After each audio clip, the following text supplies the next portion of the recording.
Thank you, Presiding Officer. I'd like to join other colleagues in, first of all, paying our respects and passing on our condolences to the family of Keith Rawlinson. He was a much-loved member of his community, and I know from my own family in Elgin how deeply wounded and hurt the community of Elgin feels over this period. I'd also like to echo the comments in sending our thoughts and best wishes to King Charles and his loved ones, and we hope His Majesty makes a full and speedy recovery. Presiding Officer, after months of Humza Yousaf battling to keep Michael Matheson in his job, today the Health Secretary has finally resigned. Now, that will make the headlines today, but the crisis in our NHS has been 17 years in the making. So Humza Yousaf may hope swapping one failing SNP minister for another is going to solve the problems, but it won't. So I want to ask about the real-life consequences of this government's failure. So while the government pretends there is no crisis, and they have it all under control, that is not the experience for patients across the country. For many, delays in accessing treatment can be fatal. So can the First Minister tell the Chamber how many people called an ambulance last year but died before they could reach an accident and emergency department?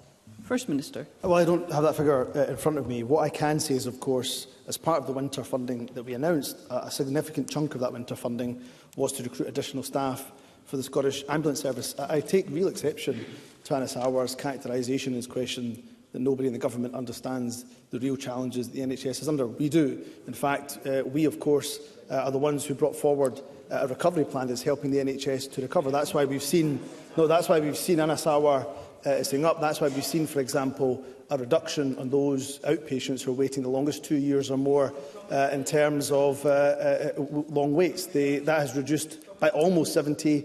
In terms of inpatients, those that are waiting over 2 years, reduction by over 25%.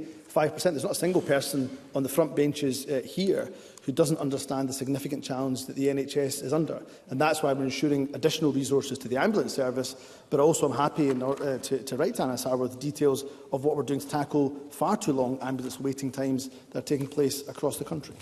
Anas Sarwar. Also, that answer proves how much Humza Yousaf has his head in the sand.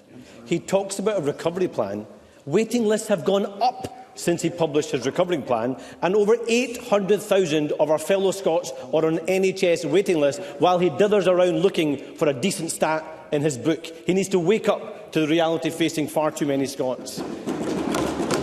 Now, the answer to the question I asked was there were over 12,000 people last year for whom an ambulance was called but who died before reaching the hospital. That is up from just over 7,100 in 2019, an increase of over 70% in just 4 years. Many of these people may have survived if an ambulance could have reached them sooner, or they could have been admitted to hospital more quickly. That is the real-world consequence of SNP incompetence and a failure to get to grip with the crisis in our NHS. But here's another example. Back when Humza Yousaf was Health Secretary, the government promised to contact all 150,000 women who were wrongly excluded from cervical screening by August 2021. More than 2.5 years later, 65,000 women are still waiting to have their cases reviewed. They're still waiting to hear if they're at risk. Why has the government failed these women? First Minister. Let me take a couple of the important issues that Anas Sarwar does raise. Of course, again, Anas Sarwar does this when he rightly, of course, interrogates the issues around the health service. He talks about the last 4 years without, of course, paying any recognition that something quite significant happened in the last 4 years. There was a global pandemic, which was the biggest shock that the NHS has faced in its 75-year existence. That is why NHS services in Labour-run Wales, in Conservative-run England, and SNP-run Scotland are all facing really significant challenge because of that global pandemic. So Anas Sarwar can't simply say, well, things have deteriorated in 4 years without, of course, giving any level of context whatsoever. Anas Sarwar says they should have got better. They should have got better in the midst of a global pandemic is quite something, Presiding Officer. In terms of the waiting lists that we currently have, and there's no suggestion from me of anything other than having to focus in on reducing those waiting times. If I look at, for example, the throughput, if I look at the operations that have been performed in the last year, there was an 11% increase in the number of performed operations compared to the previous 12 months, and a 15% increase, over 15% increase, if you went back 12 months before that. And there are waiting times. No doubt there's too many people waiting in Scotland, and we're working to try to reduce that number where we can. In terms of the women that may have been affected by the issues around cervical cancer screening, it should be said, and I can give Anas Sarwar more detail, of course, in writing, that, of course, having done an initial audit, NHS boards reached out to those women who were deemed to be most at risk, and, of course, have written out, have taken the appropriate action where necessary. I'm more than happy to write to Anas Sarwar with further details, but I think suggesting that they are at risk or at high risk would be incorrect. So there has been a focus on the women that were impacted, that clinicians believe were at the highest risk of cervical cancer. Anas Sarwar. Presiding Officer, I'm honestly gobsmacked by how outrageous the answer is from the First Minister there. He said there is no evidence that these women are at higher risk. I mean, it's why their cases are being reviewed. And actually, 3 women have died whilst waiting for this review, and 65,000 women still haven't been processed in that review. I think he should seriously look at what's actually happening in the National Health Service he is presiding over. Because the reality is that these women, and too many people who need an NHS, are being failed by an incompetent SNP government. The result, A&E delays get worse, waiting lists grow, staff burn out, and patients' lives are put at risk. Now, this government would rather deny its incompetence than face up to the problem.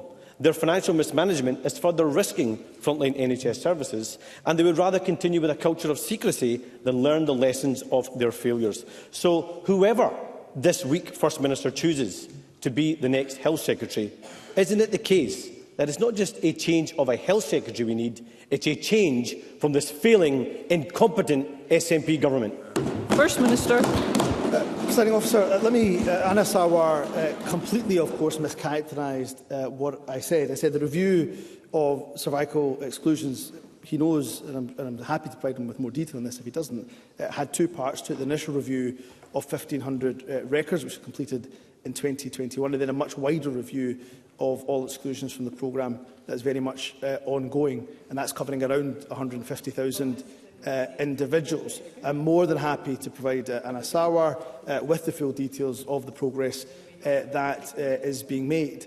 And what I would say to Anas Sarwar is, of course, under this government stewardship of the NHS, we've seen record staffing in the NHS. We have the best paid staff anywhere in the UK. We haven't lost a single day's strike compared to Labour-run Wales, compared to Conservative-run England. We are making a dent into, of course, those longest waits in terms of those who've been impacted by the global pandemic. What doesn't help a recovery is, of course, those devastating cuts to the budget from the Conservatives. What would be really helpful is if Anas Sarwar was able to confirm, of course, that UK Labour, if they do form the next UK government, would reverse those Tory cuts. In fact, what we've had from Labour, what we've had from Keir Starmer, what we've had from Rachel Reeves is an absolute confirmation that they will not reverse Tory spending cuts. So while we face headwinds of austerity from the Conservative government, I'm afraid it doesn't look like the situation will change under a UK Labour government.